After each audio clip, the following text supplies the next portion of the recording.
Greetings, everyone. Peter Maravellis here on behalf of City Lights Booksellers and Publishers and the City Lights Foundation. I would like to welcome you to City Lights Live, our virtual reading series that follows in the footsteps of our in-store calendar. We continue to feature the works of authors we know and love through readings, discussions, and forums.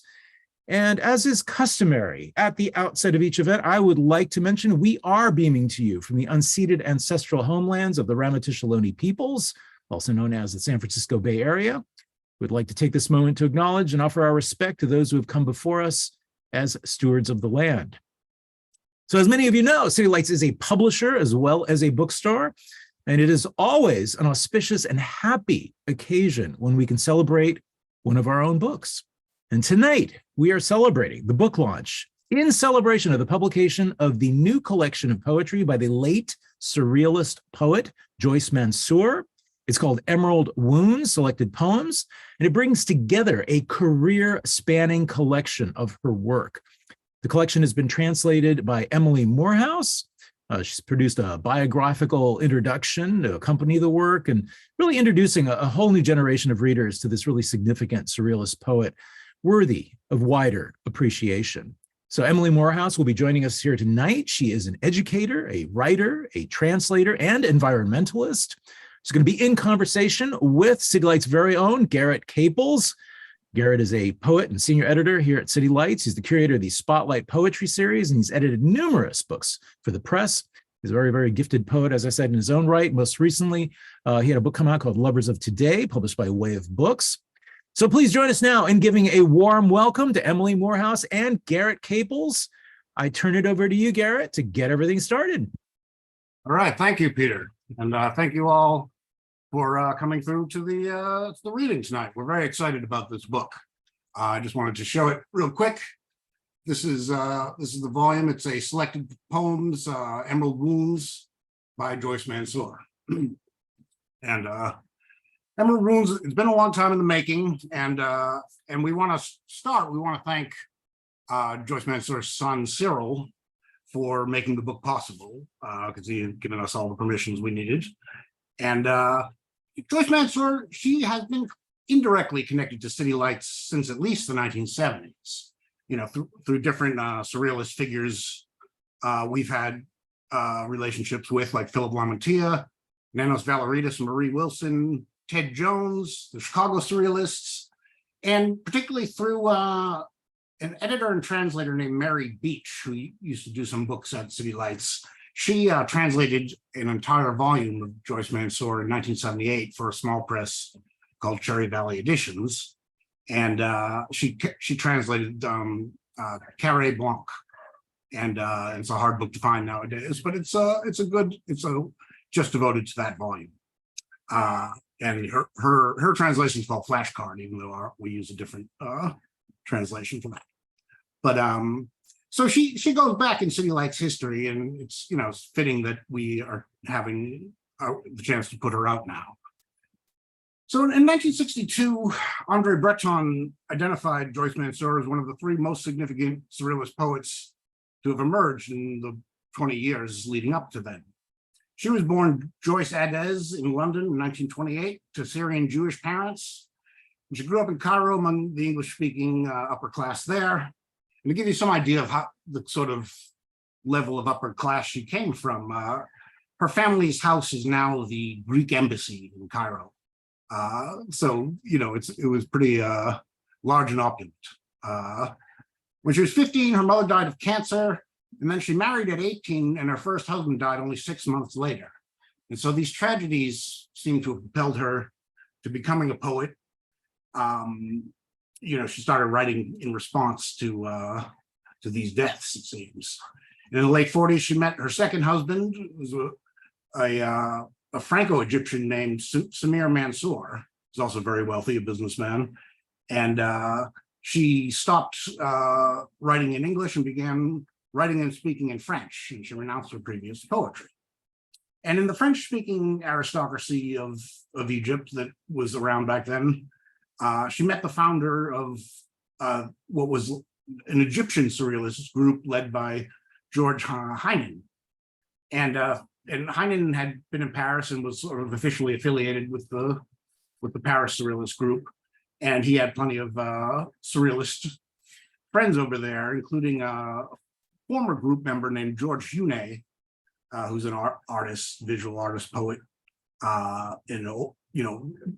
was sort of an expelled surrealist, but still in those circles. And he brought her book to Pêret Segures, and Segures published her first book in 1953, and it was called Cri, or Screams, we'd say in English. And after the book came out, it caught the attention of André Breton, and it was reviewed in what was the Surrealist journal of the time, which was called Medium.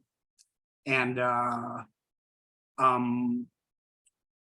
the same time, the Mansours were permanently exiled from Cairo due to the revolution and end up settling in Paris for the rest of their lives. And so by 1956, she's living in Paris, and she plays an incredibly vital role in the Surrealist movement in the post-World War II era. And she's part of every exhibition and every publication until the group dissolves in 1969. And she was particularly close with André Breton, and they seem to have exerted pretty strong influence over each other, because Breton, obviously older, was sort of mentor to her. But Mansour, was able to get him to do things that other people couldn't, like especially, Breton was great at having dramatic breaks with other surrealists, and she, in several cases, was able to patch these things up, which was not a small thing to be able to do. So artists like Roberto Matta sort of rejoined the Surrealist group after having previously been banished by Breton. So she's a real important part of the social fabric of the group in the post-war era. And after the group dissolves, she continues to write and publish, and she collaborates with a lot of visual artists like Pierre Alachinsky and Enrico Baye, Jorge Camacho, Wilfredo Lam, and Pierre Molyneux. And she ultimately died prematurely. She died in 1986. She was only 58 years old. And she died of cancer. But she was a crucial part of surrealism in the post-World War II era, because she's one of the few poets whose poetry really could be set alongside the classic surrealists like Benjamin Pêret or René Char, someone like that, or Eluard, not every poet in the later era was as strong as they were, but Mansour was, and Breton knew it. And so she was really featured among the poets in the latter days of the Surrealist group. And she's, her poetry is fierce and erotic and morbid, and very much counter to received notions of feminine conduct. She's the fact that she's ahead of her time might be attested to the fact that people are really giving this book a warm reception so far. We've got a lot of attention, and very much deserved by her poetry. So, this is just a selection. She's got a lot of writing. This is a start of getting her, circulating in English again. And we have, our book has a lot of stuff that's never been translated before, and it doesn't hit every book, but it spans the career.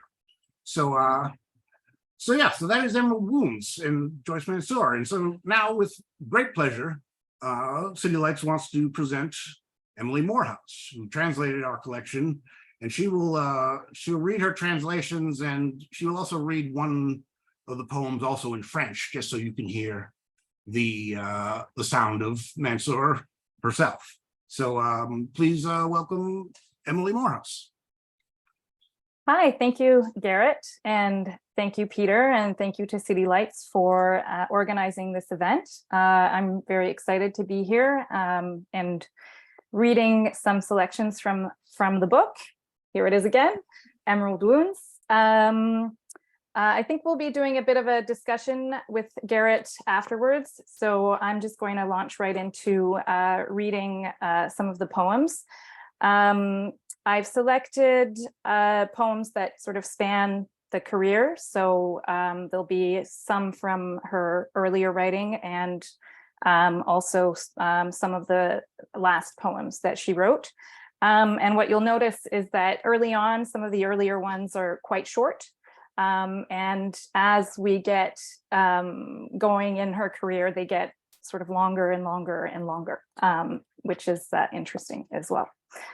Okay, so I will be starting with some poems from her first collection, Screams, which Garrett was talking about. And this first one is called, well, they were untitled, so I'll just be reading the first line. So the first one is a blue dog whose nose is buried in the sand.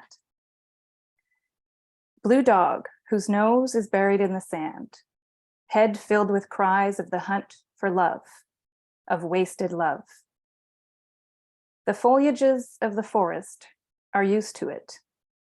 They hunt it with their red hands. Blue dog, unrescued animal, feed yourself with the blood of the poor. To be loved, one must be cruel. Animal, if you wish to be domesticated, sell your soul to men.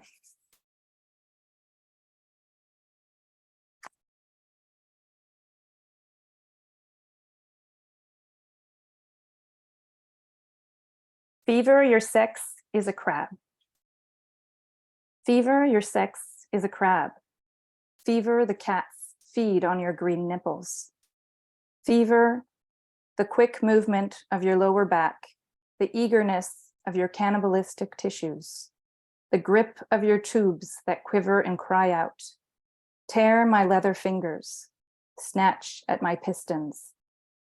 Fever, dead sponge bloated with softness. My mouth runs along your horizon, a traveler unafraid on a frenzied sea.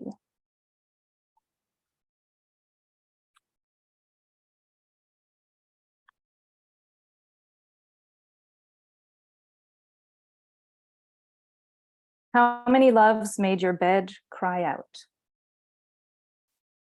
How many loves made your bed cry out? How many years have wrinkled your eyes? Who emptied your drained breasts? I watched you with my crushing eyes, and my illusions burst, leaving behind them your old age that cannot answer my questions.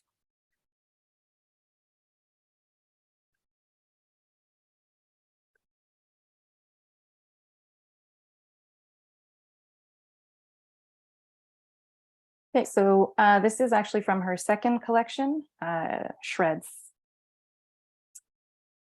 I am the night, this night of space frozen by the cold idiocy of the moon. I am money, money that makes money without knowing why. I am man, man who pulls the trigger and shoots emotion to live better.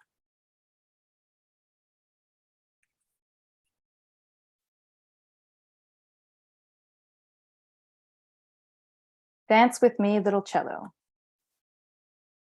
Dance with me, little cello, on the magic purple grass during nights of the full moon. Dance with me, little music note, among the hard-boiled eggs, the violins, the enemas. Sing with me, little witch, for the stones go in circles around the soup bowls, where drowns the music of streetlight.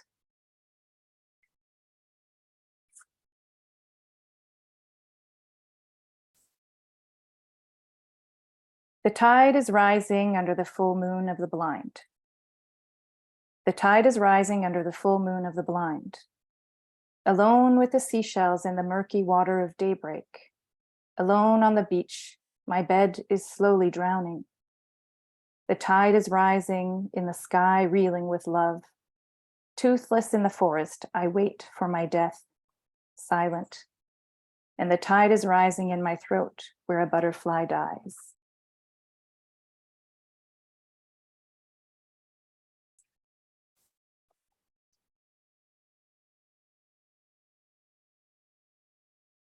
Okay, so this is from a collection called Hapas. It's called Arab Song. The eye shifts in the night when death arrives. Oh, the white dazzling madness of wings we will never wear. Padded with silence, they brush against the arm on the pillow and open a round eye to the night of the impalpable.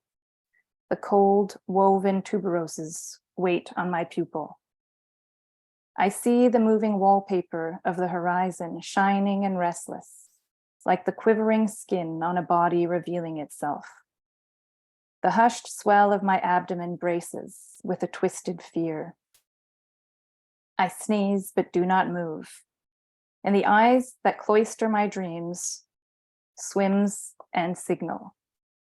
The eye that invades my night, the storm, the blinding eye with strange blooms, the eye sick with images.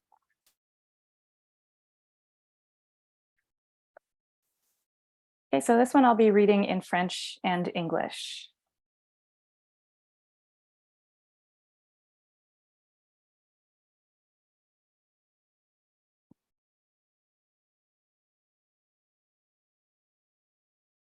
L'amoureuse guerrière. 3 ans dit l'amante, et ainsi qu'une boutonnière lentement entr'ouverte, pour se contracter encore en joyeuse spasmodie, elle sourit. Le fil filé déroule, dénudant les reins de la hennissante tendresse. 3 ans de construction et saillie solitaire. Seule demeure l'immense ameublement ébréché, fier débris inutiles du tronçon masculin attelé à sa besogne. Échappe-t-il aux pattes ravisseuses de l'amante? Comme elle, je dévorerai celui qui violera mes flancs, aux pulsations barbares. Comme elle, je grignoterai mon frère. Il faut savoir attendre pour pouvoir se venger, imiter les insectes pour plaire. Woman warrior in love. 3 years, said the mantis, and like a buttonhole slowly left ajar, so as to tighten again in spastic joy, she smiles. The woven thread unravels, exposing the loins of a whinnying tenderness. 3 years of constructions and solitary protrusions. All that remain are the massive chipped furnishings, proud and useless wreckage of the masculine section hitched to its labor. Does he escape the ravishing paws of the mistress? Like her, I would devour the one who might broadside me with barbarous throbs. Like her, I would nibble my brother. One must learn to wait to take revenge, imitate insects in order to please.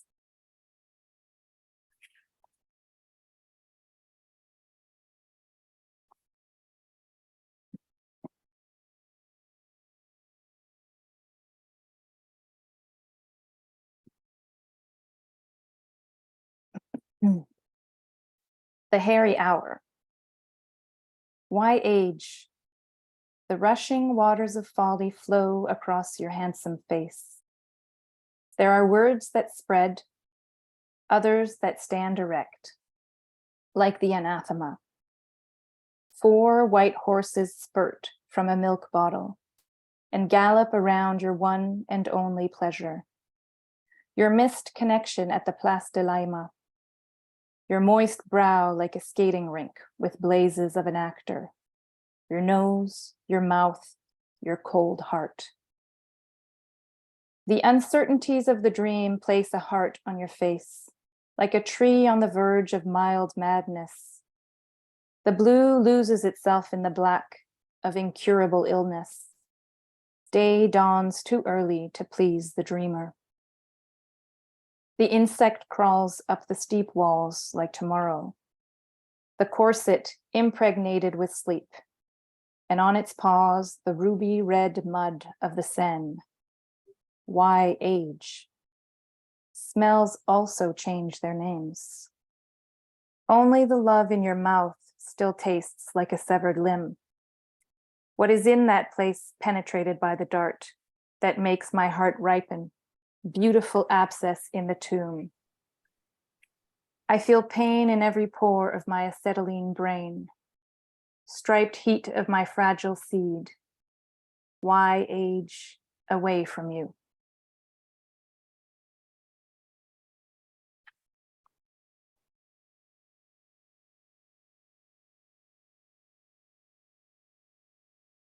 Okay, so this one is called A Myriad of More Deaths. The star-filled night extends over the forest.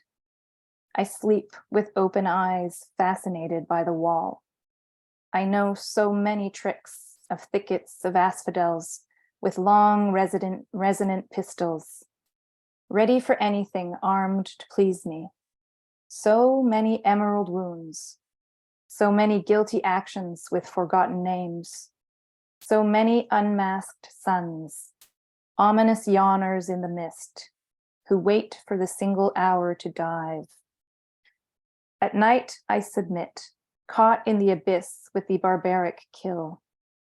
I leave my home, happy to escape the historic stage, to throw away my dresses, crumpled by too many hasty hands, even my convictions in their shining grids.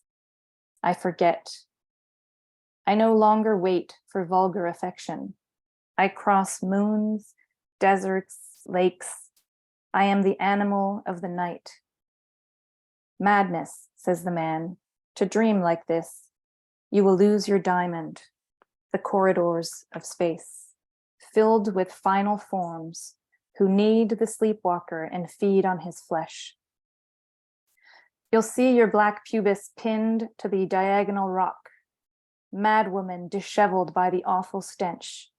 You will die in the abyss.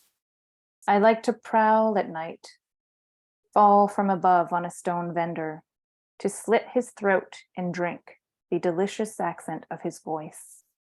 Listen. The damned are at the table in their pathetic glass cabins.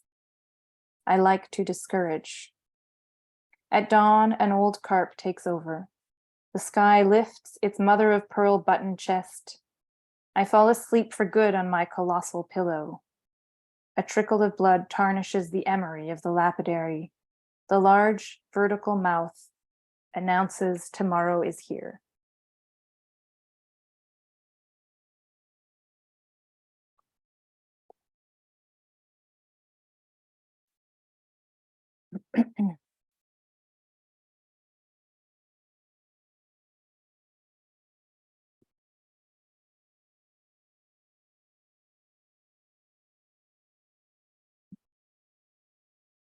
Endlessly midnight. Finally, news from the river. The radiant waters shout Hosanna. My eyes disappear in jolts. Yes, with spasms caught by the frankness of the wave. The powers of mistakes pace on the ground that lines the two rivers. Narrow wisdom of the Cossacks with glowing wounds of stained glass.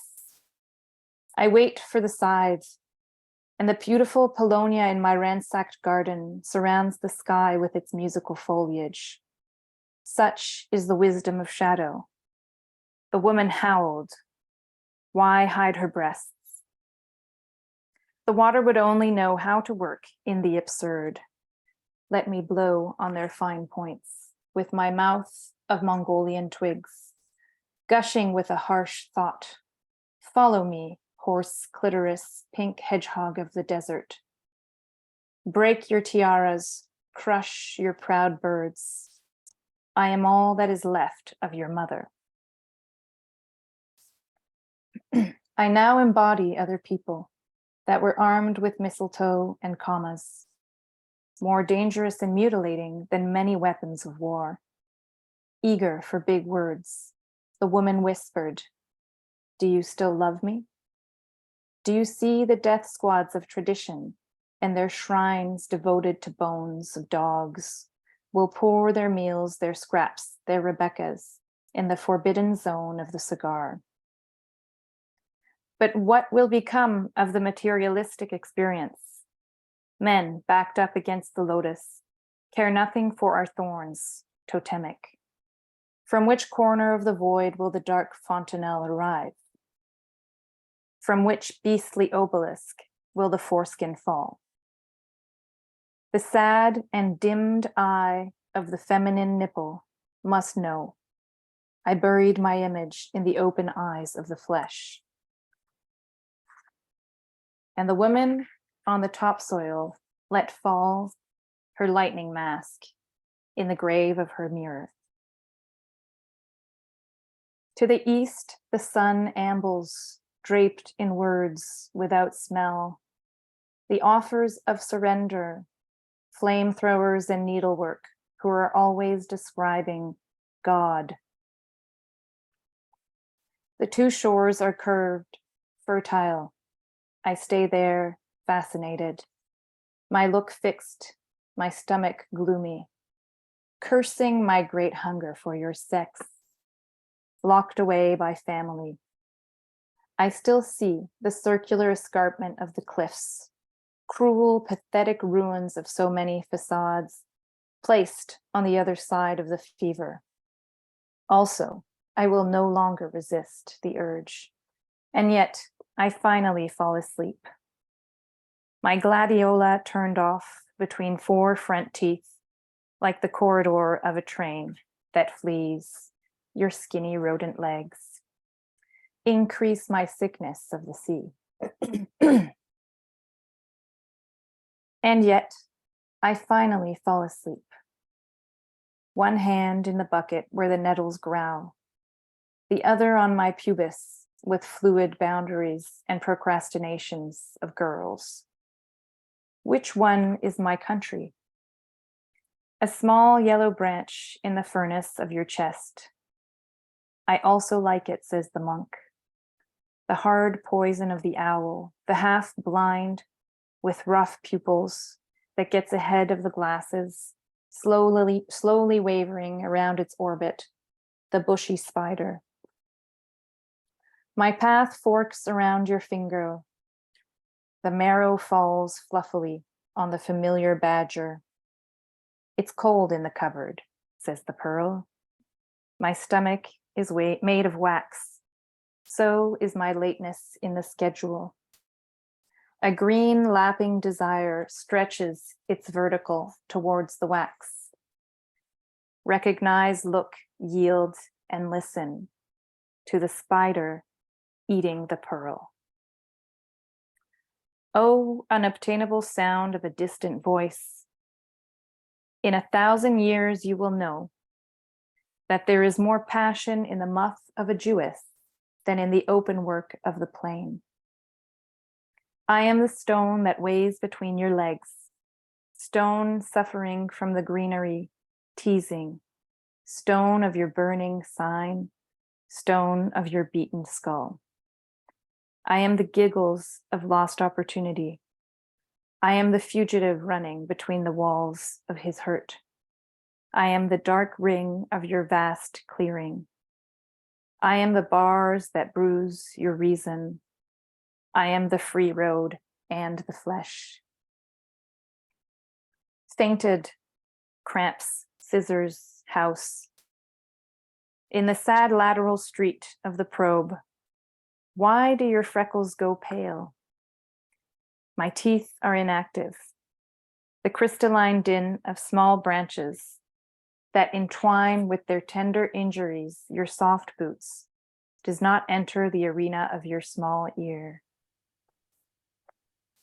I hope you are suffering, far from my breath and the network of tigers in my hand. That your bust changes in appearance, crimson from the ice. Your fugue will be my discipline, your dome my sun reddened by the bites of the ether. Come drum in the hollow of my knees, the sad reality of the hour.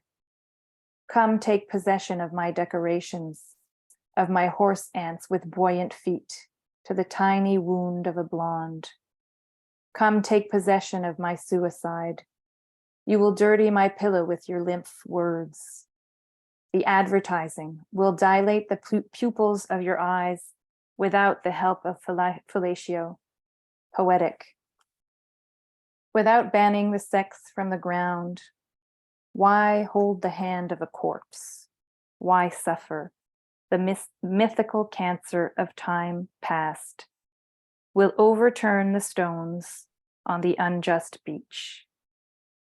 Why chase the tide off the coast of the last earth? Erase the contours of grandiose Mexico, when in my heart the luscious wave of the Orient sparkles. One day I will let go of the handrail, and my poppy skirts will glide in the sky like an earth. I am in pain, frothing from the squall. I hear the song of your flute. It slips on the blade like a wounded man on the ice floe. I am listening.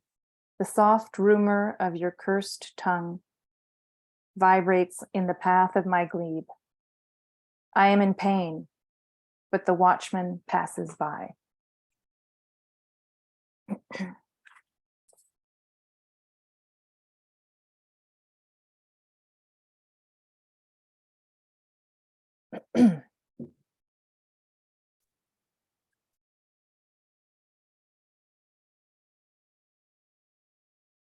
Okay, so these last two are from Still Flames. The waters of that country never flow. The sailors never fear the storm. The women no longer initiate the dances of childhood. Their dissonant homes drift as much as their ships. Blind, they dive under the snow. Blind, they spill back into the springtime surf, confusing the weather with passing time. But the perfectly circumscribed nest asphyxiates. The rain and good sheets sit on the eggs of the serpent. Let go of all hope, the northern wind is quiet. The white eyes of oblivion are set forever, and the stranger will never return from exile.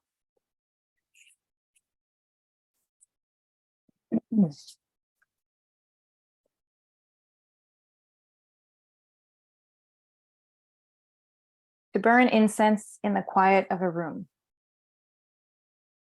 To burn incense in the quiet of a room, far behind the reefs of a chaotic day. To follow long tails dressed in black in the graveyard where sleep the bygone years. To mourn the dead who bloom like Parma hams. To dig the wrinkles in the fields. To pierce the stagnant eye of the night. To embrace the foot of an alpinist pope, or lap the oil that oozes from the idol's sore, from too much stroking. All this tires me out, exasperates me. Nothing beats a good dose of rage when leaving, because the foot makes the path, wears the rock down, and knocks over the totem that teeters in the tropical fear of the churches. One must drown the rooster at birth, prevent the blind from leading the train. The prairies of death fluttering with greasy papers line our dreams with their high screams. All the more reason to laugh about it. Thank you very much. All right, thank you. Thank you, Emily. So yeah, I thought we would try to do a little Q&A. If anyone has any questions they want to direct our way, please do so in the chat. Otherwise, I will just launch a few myself. So I guess I wanted to just ask you to tell people, as you talk about it a bit in your introduction, how you came across Joyce Mansour and what drew you to her work. Yeah. So at the time, I was enrolled in a writing program, and I was taking a literary translation course, and I had I think for me, the greatest challenge of that course was actually finding the right material, right? I think that's always a challenge for a translator, is to kind of, there's so much wonderful work out there. Where do you begin, right? Where do you even begin? And so I was sort of in this beginning this search. I was like, I didn't even know where to begin. And it was in 2017, in the fall of 2017, when the Me Too movement just sort of went completely viral. Yeah. And obviously that movement, like with many people, resonated immensely with me, and just sort of the revelations that were coming through on a daily basis. At the time, I was, especially in the cultural industry, in terms of voices being silenced, being ignored, being coerced. And so at that point, I knew that I needed to look for a woman writer who in a way maybe had refused to be silenced. And who had put her thoughts to paper, and perhaps, and very likely had been ignored, or had not been given the kind of attention that she deserved for speaking her truth, or for sort of writing outside of the accepted, of what was accepted in her time, right? So I went looking, I knew that even today people are being silenced, that, I went looking in the last maybe 150 years or more in French literature. And I did find some really very interesting voices, right? Joyce Mansour wasn't the only one, but there was just something about her work that for me was just so raw, uncensored, and so rich, like very rich in terms of references that she puts into her work. So, and the more I discovered about her life, the more interested I was in her work, right? Because there's, some of that poetry there, there's not always a narrative, but there's certain things coming through in that poetry that I was really intrigued by. And so, when I found her and started exploring more of her work, I knew that this was the author that I needed to translate. And on top of that, it's just, I found it, I enjoyed translating her work. It's a very interesting experience to translate her work. Yeah. Okay. Well, just because I'm seeing this question now, and it's a good branch off what we just talked about, is from Chris Tish, who I know is also a poet, asks, what were the biggest challenges to translating her poetry? Like what particular challenges does a poet like her bring up well, sometimes there were several, obviously. She's very witty. She does a lot of play on words, which sometimes I wasn't able to sort of translate through, right? So that was, just sort of the French to English aspect of it. But the other thing was that she also sometimes makes references to sort of cultural elements from like 1950s France, which I am half French, but there are some very specific, like carré blanc, for example, or the white square. I discovered that this is in reference to at the time in France, when there was any kind of sort of nudity, for example, on TV, there would be a white square that would cover up genitals, right? So it's kind of like, in a way, that refers to censorship, right? So just kind of finding out, digging really, sometimes I had to dig deeply into some of what she was saying, because there are these references from her time. I think the other thing is there is French can be a very erotic language, And English is a very, when it comes to like body parts, the choice tends to be scientific or vulgar. Yeah. Right. Yeah. And so that was another challenge, right? It's like we don't have these like very poetic terms for our bodies, right? So that was another big challenge that I was coming up against as well. Yeah, because just like the French word sex to refer to genitals, yeah, there's no real equivalent in. That's right. Yeah, there's a lot of no real equivalents, right? And they have many words that, and sometimes they're just very subtle, right? They're very subtle references to genitals, but it's there still. Whereas that's more of a challenge in English for sure. Yeah. Okay.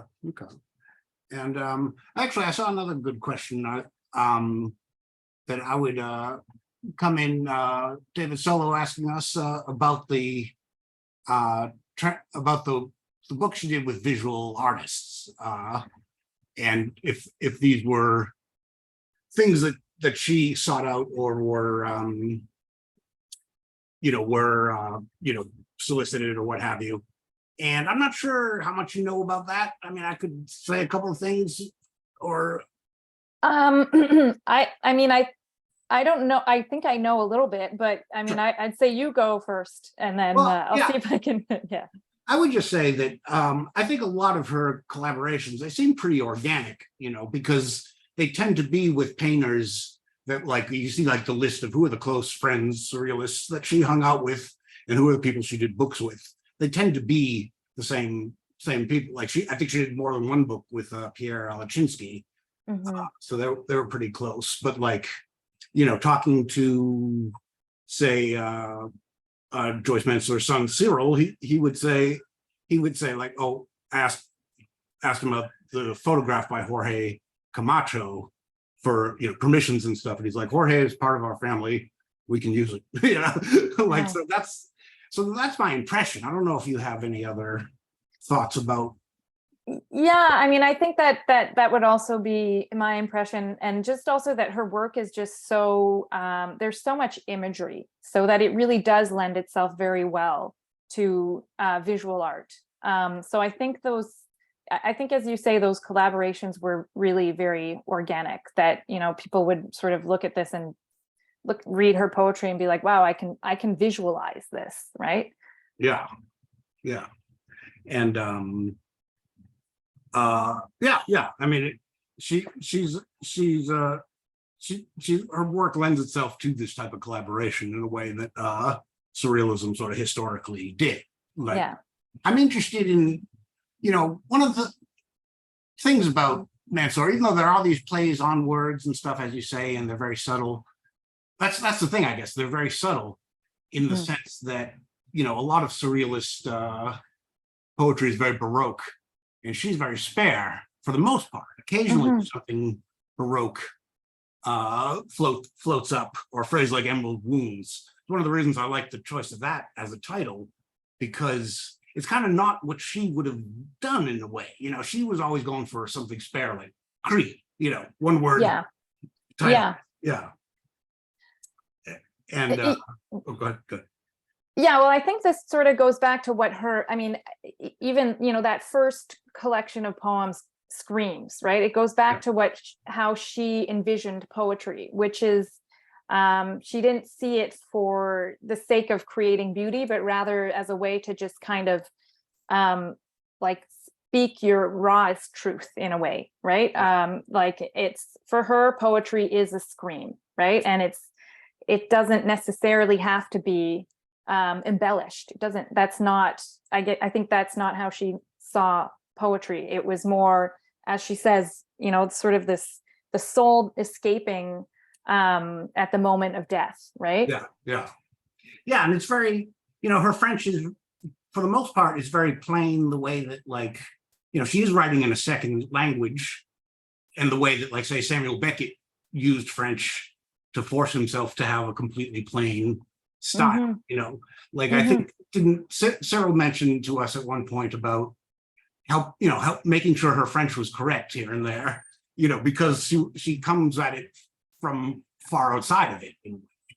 Yeah, and I mean, perhaps if she had, there's maybe a bit more purity even because she's coming from it from an outsider, so she doesn't have like perhaps as much, how do you say, like freedom or to sort of add on and embellish. It has to stay pure, right, in a sense, because it's her second language. But yeah, Cyril had, or I think I had also read that Cyril, who is her eldest son, I believe, because it was her second language, or even third actually, because she spoke Arabic. Okay. That he was enlisted to correct her grammar, right? So in French, because obviously she learned it in her 20s. So she needed somebody to help her with her grammar. Yeah, so. and Cyril was actually born in Paris too. I think Cyril's the younger actually, because I think Oh yeah. Okay. I think the other brother, whose name is escaping me at the moment. I feel like it might be Philippe, but I'm not sure. Yeah, Philippe. I feel like Philippe maybe was born in Cairo or when they were going back and forth, and Cyril was born in France. So I mean, he's a native French speaker, native Parisian. Even though he still has the background, her exotic background. Yeah.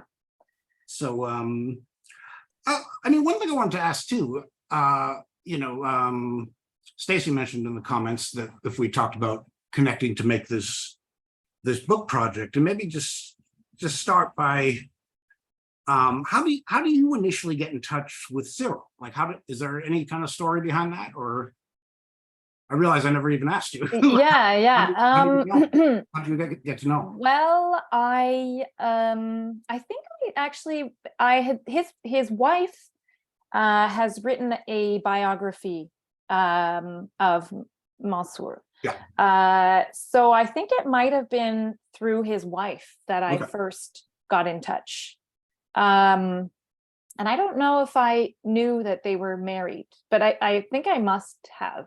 I have a feeling I did, but I sort of kind of had to go from like dot to dot, like, okay, here's this book. Oh, who's it written by? Okay, she's like, maybe she's married to Cyril. So it was, and that's interesting in and of itself, is that her daughter-in-law, also had this very big interest in her life and ended up, I think she did her PhD thesis on Joyce Mansour. Okay. Yeah.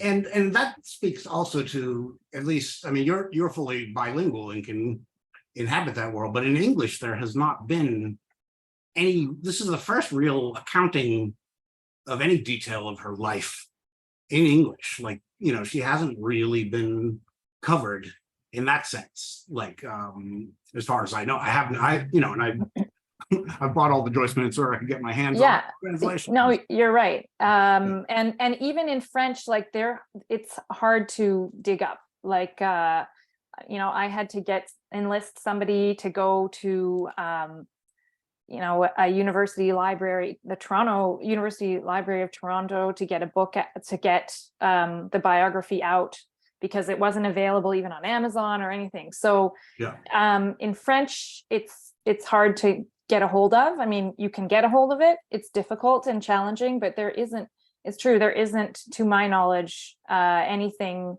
up until this book, anything extensive written about her life, or her biography in English. And which is, I'm glad that we're doing that, because it's such an interesting life. And it's such an interesting point of view that she has. Right. So to have that accompany her poetry, so that it gives us context to her life, to what shaped her as an artist, and the kind of life that she led, it's very interesting. Yeah, and we should mention, I mean, that's one of the perks of our book too is that, the French, right now, her main body of work is out of print. Like there's not, you can probably, there might be a standalone edition of Cree or something like that, but like that's collected poems that we used is not in print, which is a shame because she's such an important poet. So it's even more important than it otherwise would be for a book in the United States to have her French in this volume, so people can get to it. And I mean, I think that's also the other aspect of when I found her, and I found how, like, I discovered how difficult it was to obtain her work, to get her books, how most of them, so many were out of print. I probably got one of the last copies of her collected works in French in 2017. Which I was like, oh, at least this is available, but like, a couple years later, it's impossible to get a hold of. So that I found that I was kind of shocked by that because, and obviously, well, shocked, but also maybe not shocked. But it's a shame, because it was a shame, and I'm glad that we're rectifying that. I was really shocked too, just in the sense that, I come at French poetry largely through surrealism, at least 20th century French poetry. So, and she's a very important figure. So I just assumed she was considered an important French poet. And just to know that, like, that book is less than 10 years old, the most recent collected, and it can't get it is really, it's just bad. So I'm glad that we're making some noise on her behalf. And I mean, as someone who I did receive a French education, like through the French curriculum, and I mean, in a way, I was when I discovered her, I was kind of angry, because I was like, there's such a rich voice here, and I mean, I don't think ever she would have made it onto the curriculum, right? Just because it's so like the mindset is very conservative. It's like, this is what poetry is, and the rest is just kind of, and so I mean, like I said, I wasn't entirely surprised, but I also was like, this needs to change. And we are in a historical moment now where we're coming to realize that the bias with which many of us do navigate, or even, certain, the cultural industry chooses who gets to, who gets the platform and who doesn't, right? So, I'm, and I like it. For me, I was very happy to find her, very happy to translate her. I was excited that she got, that my article got picked up by the Rumpus. And so, like, when this turned into a book, that to me, that's just a kind of the, I never imagined it, but it's such a great thing to have now, that it's gone. It's had that journey. We've gone. No, it's very satisfying to see actually hold after all, because it was a lot, not every book goes as, and we started talking to each other in 2019 probably. So it's not every book takes this long usually, but it's complicated doing a translation of something. So I think we should probably wrap it up, just because we're getting close to the hour mark, and I think we hit most of the questions that came into the group chat. So Peter, if you would like to take us on out. Sure. Well, I really want to thank both of you for a very compelling talk and reading, and thank you, Garrett, for doing the honors, and Emilie, thank you for that very luscious and very trance-inducing reading, and also really bringing to light the Mansour work. You've done a great service. So also want to thank all of you in the audience for joining us and helping complete the circle. As always, I'd like to remind everybody, we have posted links in the chat of your Zoom dashboard with which you may purchase copies of Emerald Wounds. Better yet, if you're in the hood, come on down, browse our stacks, visit the store. We're open for business 7 days a week. We're open from 10 a.m. to 10 p.m., getting back to our pre-pandemic hours. Also want to point out that City Lights is now celebrating its 70th anniversary in 2023. We're going to be featuring a special calendar of events that's going to be running through to the end of the year. It's going to include both live in-store and online events. We're going to be having poetry readings, historic tours, or discussions, talks, much, much more. So keep an eye on our events calendar for pending announcements. Today's event has been made possible by support from the City Lights Foundation, continuing the legacy of our founder, the late Lawrence Ferlinghetti, through public events like this one, our publishing program, and educational outreach, all dedicated to sustaining a vibrant community of readers, writers, and independent thinkers.